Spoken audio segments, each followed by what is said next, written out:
Okay, let's continue.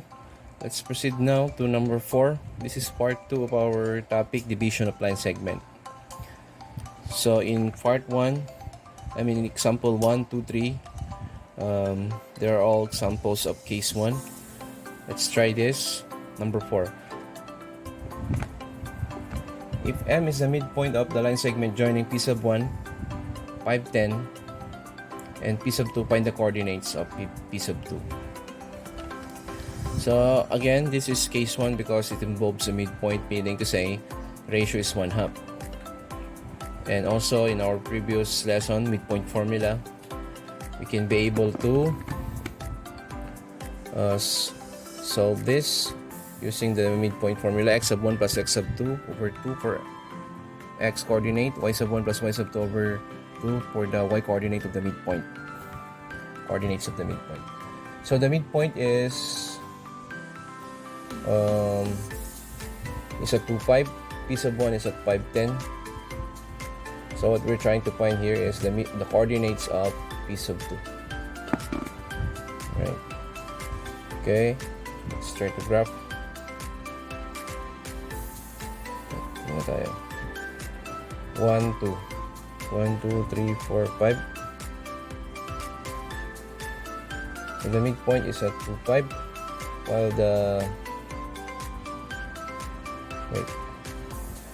While P sub 1 is 5, 10. 3, 4, 5, 5, 6, 7, 8, 9, 10 here. P sub 1 is at 5, 10. And the midpoint is at 2, 5.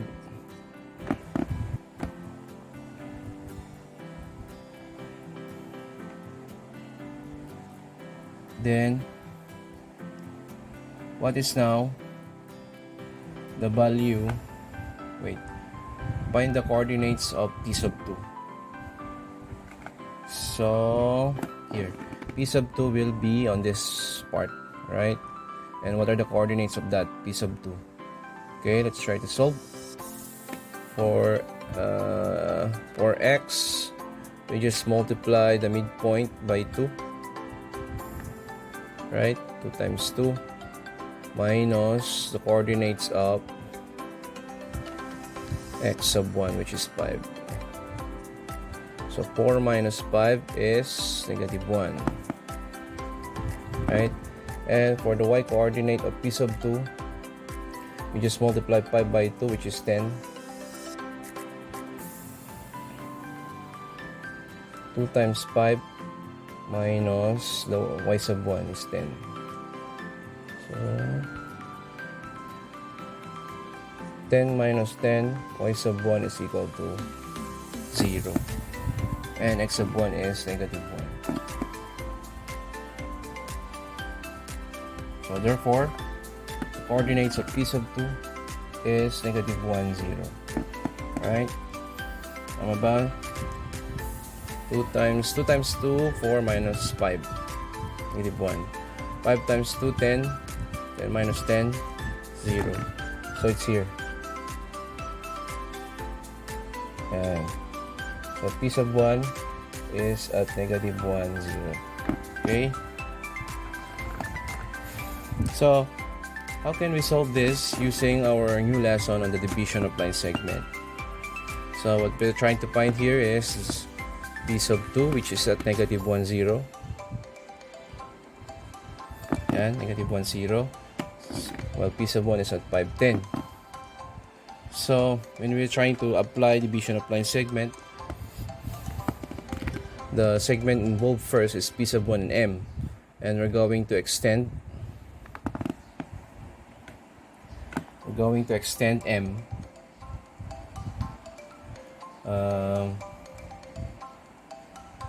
We're going to extend M, right?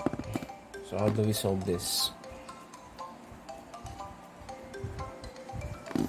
Yes. So still on case 1, we have x is x sub 1 plus r times quantity x sub 2 minus x sub 1. So since the midpoint is 2, the x coordinate of the midpoint is 2, so So what we're trying to find here is what? X sub 1, di ba? Ade, X sub 2 pala ang hinahanap natin dito. X sub 2. X sub 2, Y sub 2. We're trying to find X sub 2, Y sub 2. Alright? So, ito naman ang XY. So, X sub 1 is 5. Still 1/2 kasi midpoint yan. We're trying to find X sub 2 minus X sub 1 is 5. So, we have multiplied the equation by 2. We have 4 equals 5 times, 5 plus, okay, 2 times 1 half is 1. So, magiging X sub 2 minus 5 na yan. Right? Tama ba? Wait. I forgot to multiply 5. Okay, multiply the equation by 2.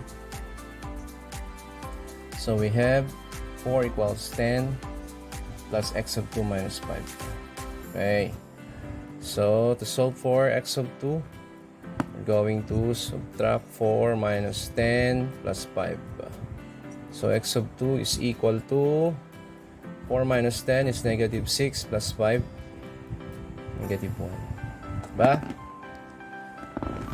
Now for Y sub 1, dapat 0 ang ma-solve natin. Y sub 1 plus R times Y sub 2 minus Y sub 1. Y is 5 equals Y sub 1 is 10 plus 1/2 times quantity Y sub 2. Hindi, Y sub 2 ang hinahanap natin. So this is unknown. Y minus 10. Then multiply the equation by 2. We have 10 equals 20 plus Y sub 2 minus 10. 10 minus 20 is negative 10 plus 10. So 0. So as you can see, we get the same answer. For P sub 2, the coordinates are negative 1, 0. Whichever method you use. Alright, that is for number 4, still on case 1. Let's continue. Number 5, the line segment joining P sub 1, 0, negative 5, and P sub 2, 4, 1 is extended beyond P1 to PR, so that P sub R is 4 times as far as P sub 2 as far from P sub 1. Find the coordinates of P sub R. So to have a clear view for this number, let us first plot the points. 0, negative 5, 1, 2, 3, 4, 5. 0, negative 5 is P sub 1, while P sub 2 is at 4, 1, 1, 2, 3, 4.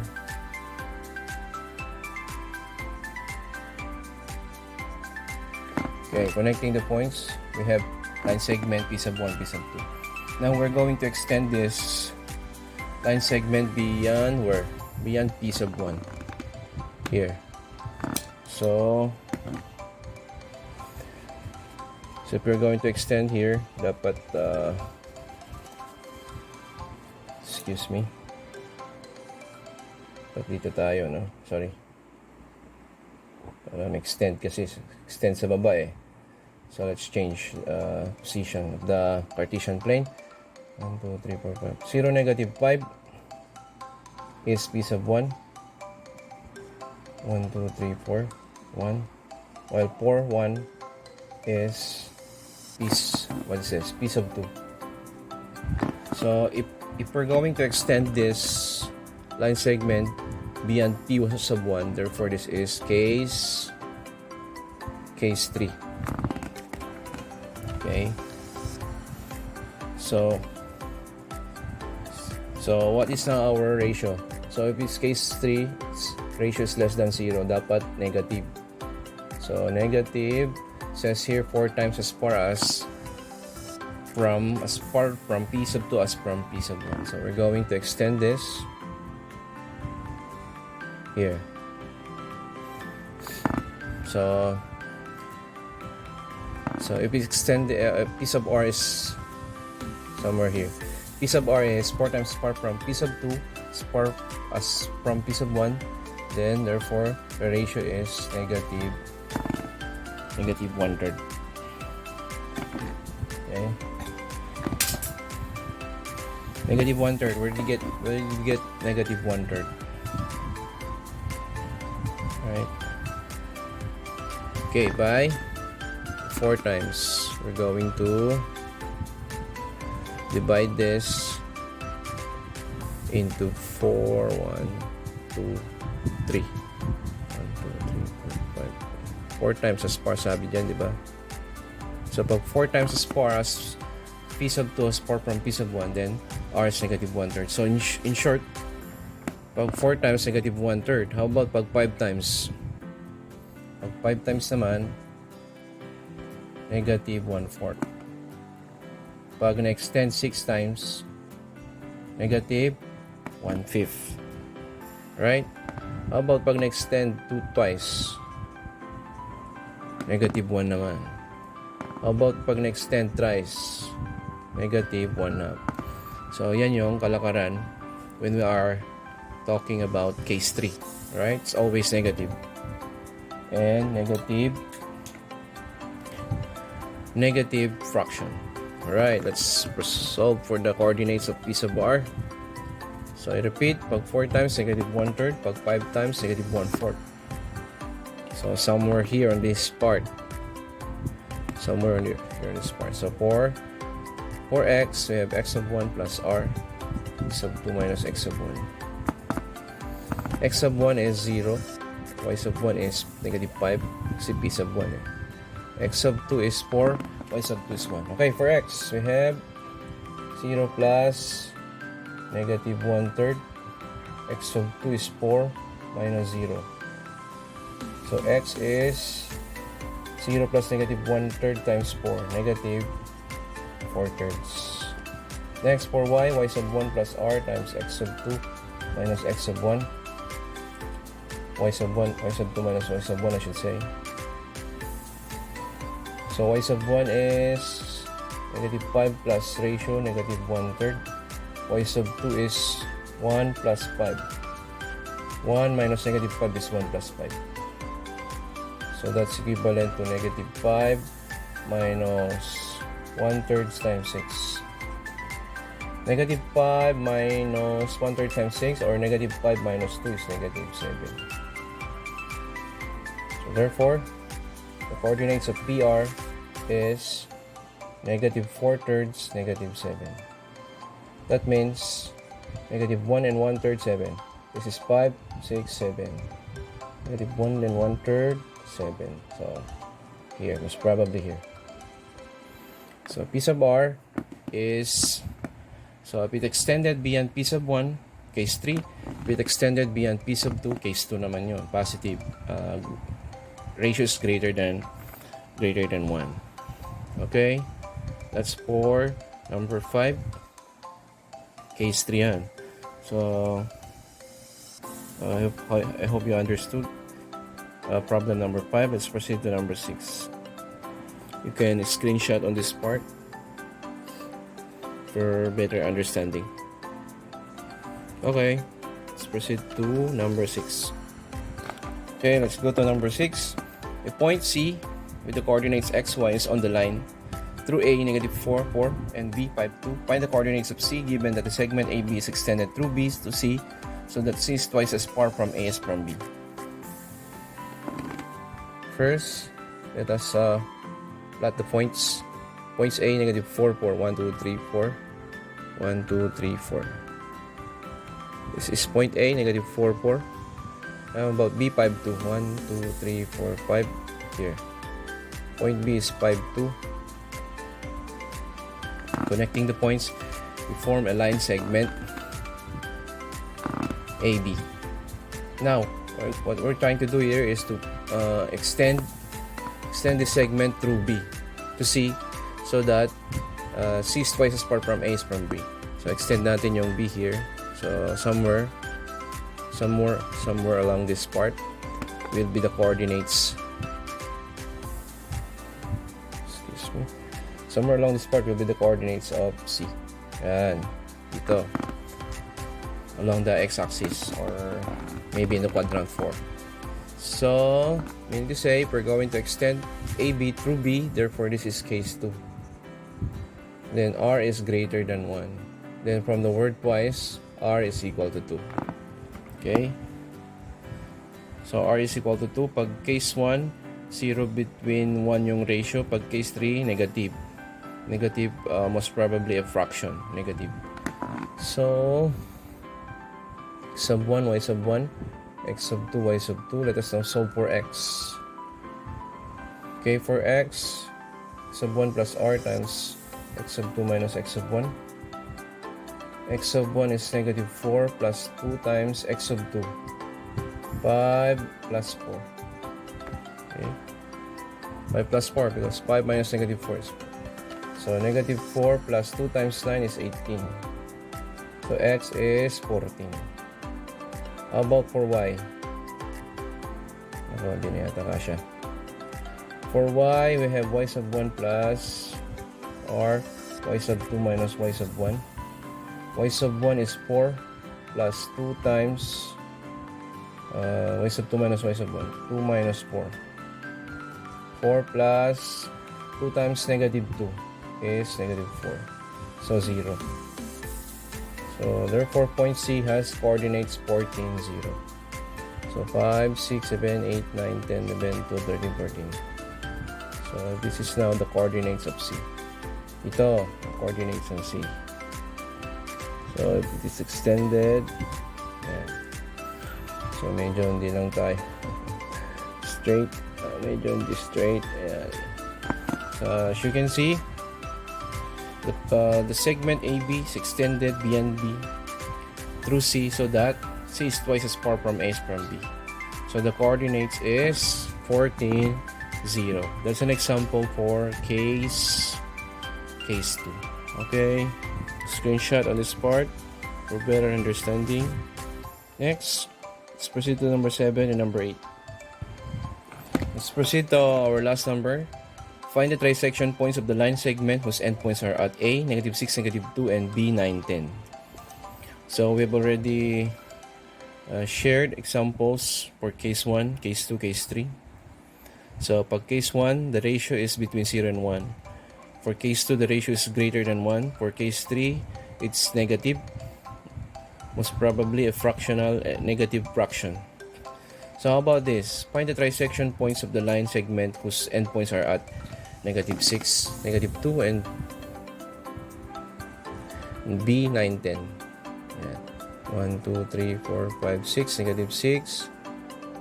Negative 2 is point A, negative 6, negative 2. Sub 1, x sub 1, y sub 1 yan. For B, 9, 10. 1, 2, 3, 4, 5, 6, 7, 8, 9. 1, 2, 3, 4, 5, 6, 7, 8, 9, 10. This is point B. 9, 10, connecting the points to form a line segment. So x sub 2 is 9, y sub 2 is 10, x sub 1 is negative 6, y sub 2 is negative 1. Ay, negative 2, should say. So, we're going to find the trisection points. So, meaning to say, we're going to divide this segment into 3 parts. 1, 2. 1, 2, 3. Right? So, what we're trying to find here is the point C and D. What are the coordinates of point C and D? So, you divided the segment into 3 parts. So, the trisections points are C and D. What are the coordinates of point C and D? So, this is case 1 because C and D are between points A and B. And there will be 2 ratios. Let's start with point C. So for point C, what is the ratio? Trisection points in. So the ratio is 1/3. Okay, how about for point D? What's the ratio?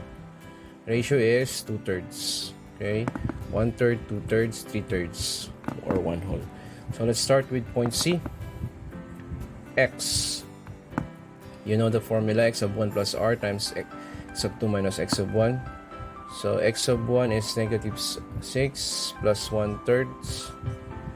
X sub 2 minus x sub 1. 9 minus negative 6, or 9 plus 6 is 15. Negative 6 plus 1/3 of 15 is 5.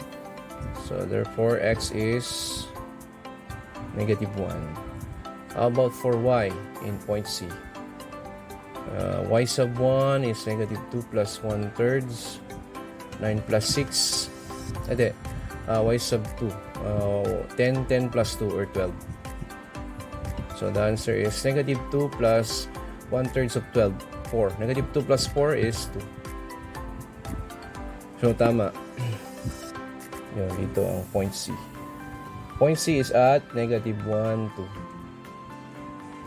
Negative 1, 2. Yan. So point C yung negative 1, 2. Okay? Medyo ano lang kasi sa yung line segment natin. If this is a graphing board or graphing paper, then most probably it will pass at negative 1, 2. Yun, negative 1, 2. Better. Now, okay, let's proceed to point D. So for point D, ratio is 2/3. So for X, we have ganun din. Kaya lang, palitan na lang yung ratio ng 2/3. And 6, you can just copy this.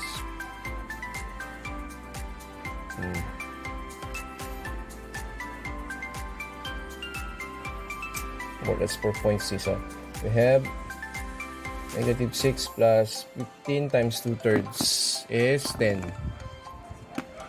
That's equal to 4. Now for Y, copy this. Negative 2 plus, change 1/3 by 2/3 times 12. Negative 2 plus 2/3 times 12 is negative 2 plus 8, diba? 6.